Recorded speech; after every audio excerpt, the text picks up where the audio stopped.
Tim ahli Denpasar 12 melihat bahwa operasi militer Amerika di Venezuela tidak bisa hanya tanda kutip dianggap sebuah berita saja yang mungkin kita juga melihat dan memahami terjadi banyak sekali pro dan kontra sebagaimana yang tadi sudah disampaikan.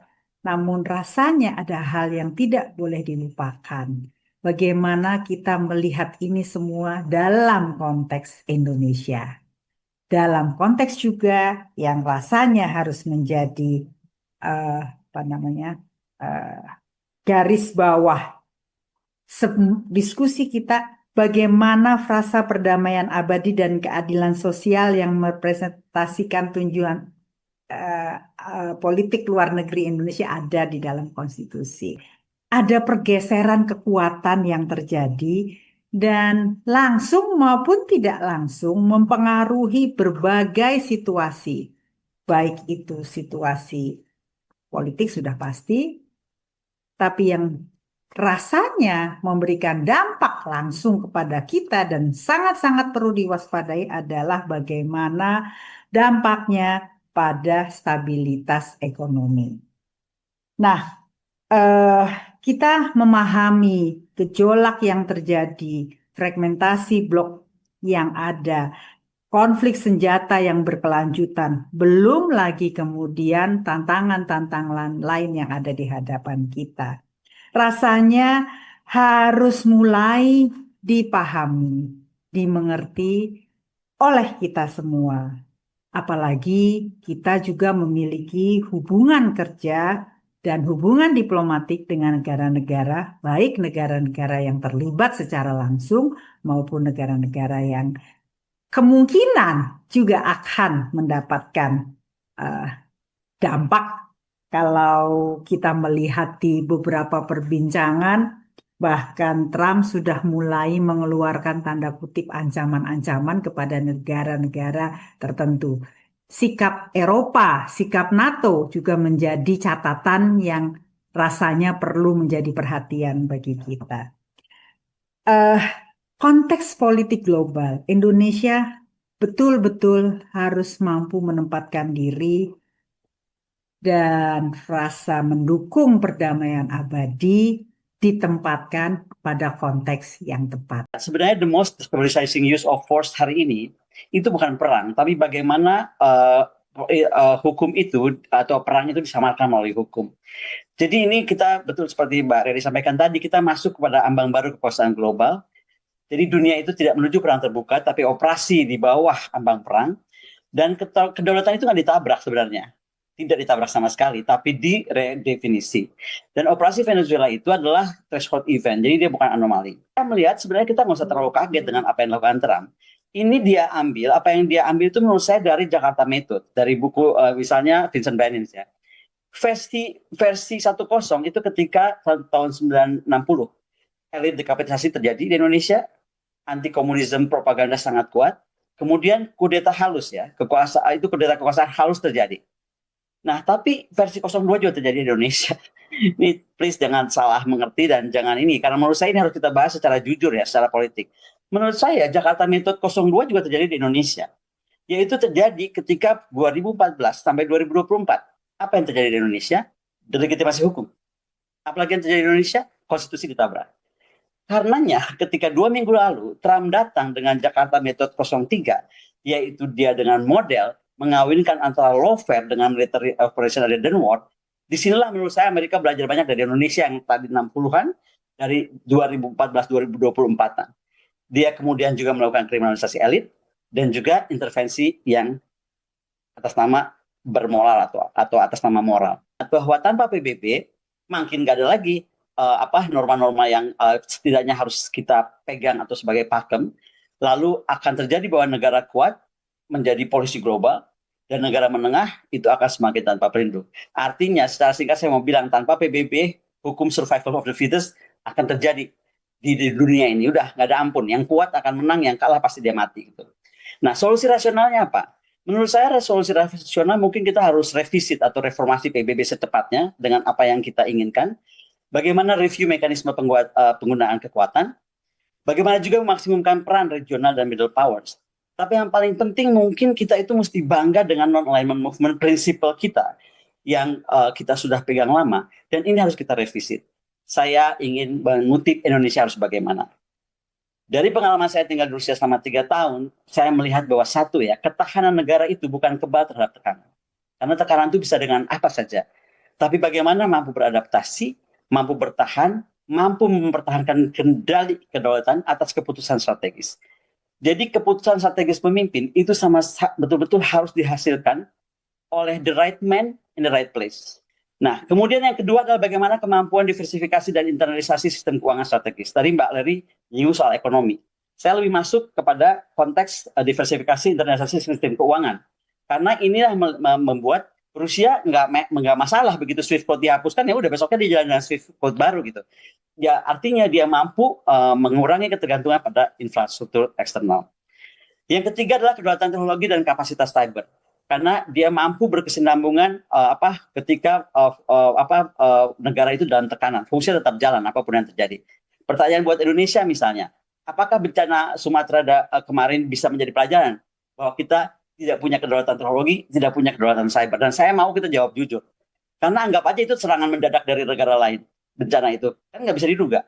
Nah, apakah kalau Indonesia mendapat serangan seperti itu, kita siap? Nah, terakhir adalah bagaimana koordinasi lintas sektor yang strategis. Artinya, bagaimana kepemimpinan politik, kepemimpinan ekonomi, kepemimpinan defense and security itu sangat sangat bersinergi dan saling percaya satu sama lain. Kasus Venezuela ini bagi saya lagi-lagi satu anomali yang untuk negara adidaya seperti Amerika Serikat pun akan sangat susah untuk diulang. Ya, jadi saya nggak terlalu khawatir misalnya tiba-tiba Trump punya ide petualangan yang sama masuk ke Kolombia, atau Trump punya ide petualang yang sama masuk ke Teheran. Ya, karena kalau kita melihat data-data tentang Venezuela, ini persiapan 5 tahun lebih. Ini Trump sudah mencari mall di dalam pas pampresnya Venezuela sejak 5 tahun yang lalu. Ya, tapi sekali lagi, karena kita kemudian melihat satu pemimpin hegemon dengan karakter seperti Trump, yang dia kemudian mengatakan hukum internasional tidak ada artinya buat saya, ya batas dari tindakan saya adalah moralitas dia sendiri, ya moralitas dia sendiri. Ya sebagai satu negara, kita tidak bisa lagi berharap atau tidak bisa lagi berharap Amerika Serikat untuk sementara akan menjadi hegemon yang baik. Bahwa pada saat nanti ketegangan antara Amerika Serikat dan Cina terjadi tentang Taiwan, kekhawatiran kita itu bukan bagaimana gelar pasukan Cina. Ya, karena Cina untuk ngutak-ngatik Taiwan nggak butuh Nusantara. Sama sekali nggak butuh Nusantara. Tapi Amerika Serikat untuk hadir kekuatannya di Taiwan, dia butuh Nusantara. Pertanyaan yang mendasar yang ingin saya ajukan, apakah ini cuma anomali 4 tahunan yang akan berakhir nanti Januari 2029, atau kita sedang melihat satu perubahan struktural yang saya sebagai orang realis tidak suka, karena perubahan struktural ini disebabkan oleh satu individu. Dan saya tidak pernah bisa yakin bahwa satu individu, kita harus meneliti apa isi otaknya, bisa mempengaruhi struktur sistem internasional secara signifikan. Yang sebenarnya kalau kita lihat dari perkembangan hubungan antara kedua negara, ini merupakan eskalasi ya dari krisis hubungan antara Amerika Serikat dengan Venezuela yang sudah berkembang dari apa yang dilakukan beberapa sanksi ekonomi yang diberikan oleh Amerika Serikat kepada Venezuela, dan kemudian sekarang yang terjadi adalah intervensi bahkan dengan menggunakan kekuatan bersenjata, kekuatan militer, dan kemudian dengan menangkap pemimpin negaranya. Sehingga kalau kita lihat apa yang dilakukan dengan operasi AS ke Venezuela tersebut sebagai pelanggaran terhadap aturan tersebut, dan juga tidak sesuai atau tidak dapat memenuhi syarat jus et bellum, yang ini nanti berkaitan dengan hukum humaniter internasional untuk melihat bahwa alasan untuk melihat justifikasi alasan dilakukannya tindakan bersenjata terhadap negara lain. Hal ini menurut pandangan saya ini juga tidak sesuai.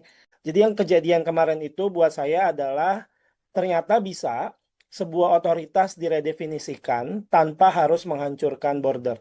Dan itu yang kemudian kelihatannya dari sisi operasional dan kemudian sampai ke policy harus kita cermati dengan sesama, karena pertanyaannya akhirnya bukan lagi hanya apa yang bisa dilakukan oleh Amerika Serikat, tapi sebetulnya ada kondisi-kondisi enabling seperti apa di Venezuela yang memungkinkan hal itu terjadi.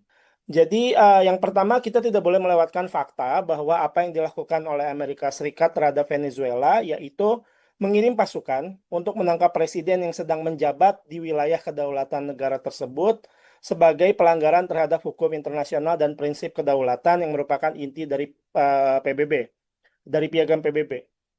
Namun poin yang saya ingin tekankan bahwa bukan saja hanya ini melanggar norma internasional, tapi yang terjadi sebetulnya mengungkap sesuatu yang lebih mendasar tentang struktur kekuasaan global yang kalau asumsinya realis itu kan adalah anarkis, ternyata sebetulnya yang kita lihat itu ada hierarki, di mana negara adidaya dapat melanggar kedaulatan negara lemah tanpa konsekuensi langsung terhadap batas teritorial mereka. Dan di Amerika Serikat sebetulnya mungkin sebagian besar publik di sana mendukung intervensi semacam ini, terutama kalau dikaitkan dengan isu keamanan nasional atau energi. Dan ini menunjukkan bahwa diskursus nasional suatu negara yang kuat dapat mempengaruhi batasan moral dan politik terhadap tindakan luar negeri yang lebih agresif. Dua saya bahwa reaksi global terhadap operasi ini meskipun memang ada beberapa reaksi keras dari Tiongkok, dari beberapa negara lain misalnya, ini bukan hanya sekadar reaksi emosional atau normatif.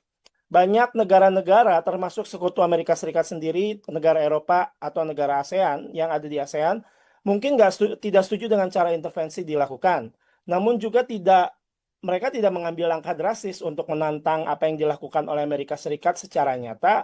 Jadi yang harus kita lakukan dalam episode ini adalah menurut saya pribadi, perlakukan ini sebagai resiko rezim yang berulang, bukan hanya kejutan sekali.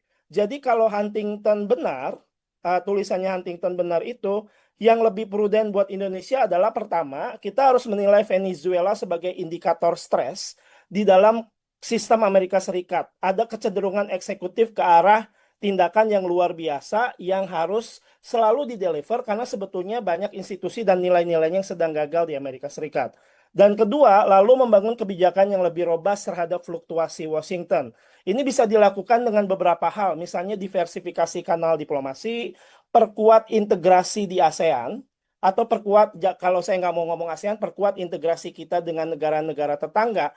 Karena stake kita untuk diintervensi akan jauh lebih besar kalau misalnya Singapura dan Malaysia terintegrasi dengan kita dan lain sebagainya. Terus kemudian dan terakhir perkuat dengan ketahanan domestik agar biaya intervensi eksternal tetap tinggi. Kira-kira apa nih implikasi strategis yang akan dibawa kalau China dan Rusia langsung lompat kepada sesuatu yang tadi misalnya drastis dianggap langsung aja lawan Amerika?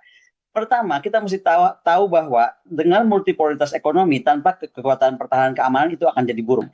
Kemudian pertahanan itu holistik itu harus mencakup apa? Dia sudah harus mampu hitung kedaulatan finansial dengan kita pernah kena 2000 ketika saya ngomong Rusia ya, kena 20 ribuan sanksi. Bagaimana kalau kita nanti lompat ke perang yang baru dengan Amerika, apakah sistem itu akan berisiko yang lebih besar? Jadi mau saya bilang, kalau ada yang menganggap Rusia dan Cina itu lemah, itu salah sama sekali karena mereka itu sangat hati-hati. Tapi kalau kita mau kuat, harusnya kita bisa satu tadi revisit non-alignment movement. Kedua, kita bagaimana juga menggunakan BRICS sebagai kendaraan. Saya agak put aside ASEAN di sini, tapi menggunakan BRICS sebagai kendaraan sehingga Indonesia tidak sendirian dalam menghadapi tantangan itu. Pertanyaan tentang apakah perang dunia ketiga, enggak. Kalau saya melihat dari rapat-rapat saya di Kremlin, rapat-rapat saya di mana, di Valdai, nggak semudah itulah orang yang punya kemampuan. Jadi gini, orang yang punya kekuatan besar, kekuatan nuklir, itu malah akan berpikir ribuan kali, walaupun kita sudah lihat bahwa sistem itu bisa berjalan tanpa keputusan Putin sekalipun gitu. Kalau ada efek aja satu dari Amerika itu secara otomatis kita akan negara Rusia itu akan bisa menjawab tanpa ada tombol apapun. Yang pertama mungkin kita sekarang harus mengamati yang sering saya sebut sebagai garis merahnya negara-negara utama ya. Kalau seandainya Amerika Serikat, garis merah yang menjadi core vital interest Amerika Serikat itu selalu terkait dengan freedom of navigation. Itu ada satu negara berusaha mengganggu freedom of navigation Amerika Serikat, misalnya nasionalisasi terusan, apakah Suez atau kenapa Amerika Serikat masuk.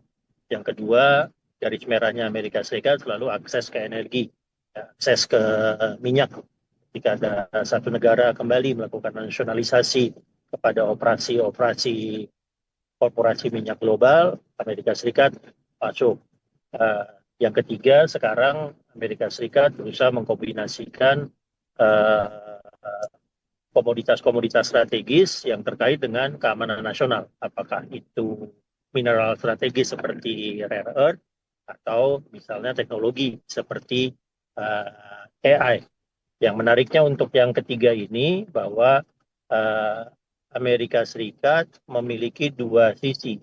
Sisi pertama adalah memastikan bahwa Amerika Serikat memiliki akses bebas kepada aset-aset ini, apakah teknologi ataupun komoditas strategis. Jadi pertanyaannya menjadi bagaimana caranya bekerja sama dengan Beijing dan Moskow tanpa membuat Washington DC gelisah. Nah, itu menjadi pertanyaan realisme yang mau nggak mau harus kita jawab. Ketika misalnya pemerintah kita menyatakan bahwa komoditas tanah jarang mineral strategis Indonesia itu masuk dalam kategori keamanan nasional, maka yang harus kita perhatikan apakah Amerika Serikat menganggap ini sebagai pembatasan akses dari Amerika Serikat ke komoditas-komoditas ini. Kalau Amerika Serikat itu menganggap ini sebagai pembatasan akses, dia akan melakukan sesuatu karena itu sudah menjadi bagian dari keamanan nasional Amerika Serikat. Bahwa apakah sekarang kita sedang menyaksikan perubahan dalam tata politik internasional global? Nah, ini yang menurut saya ya mungkin ini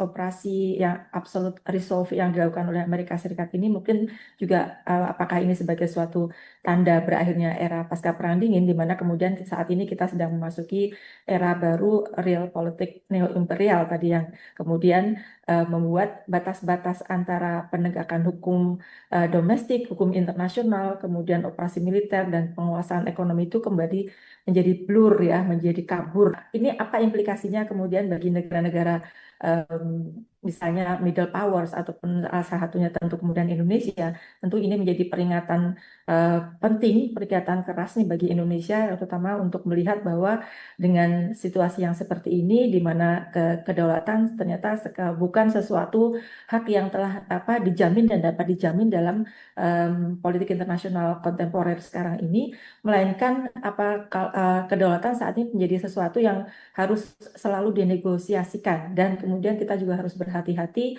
ketika kemudian yang bermain adalah para superpower gitu.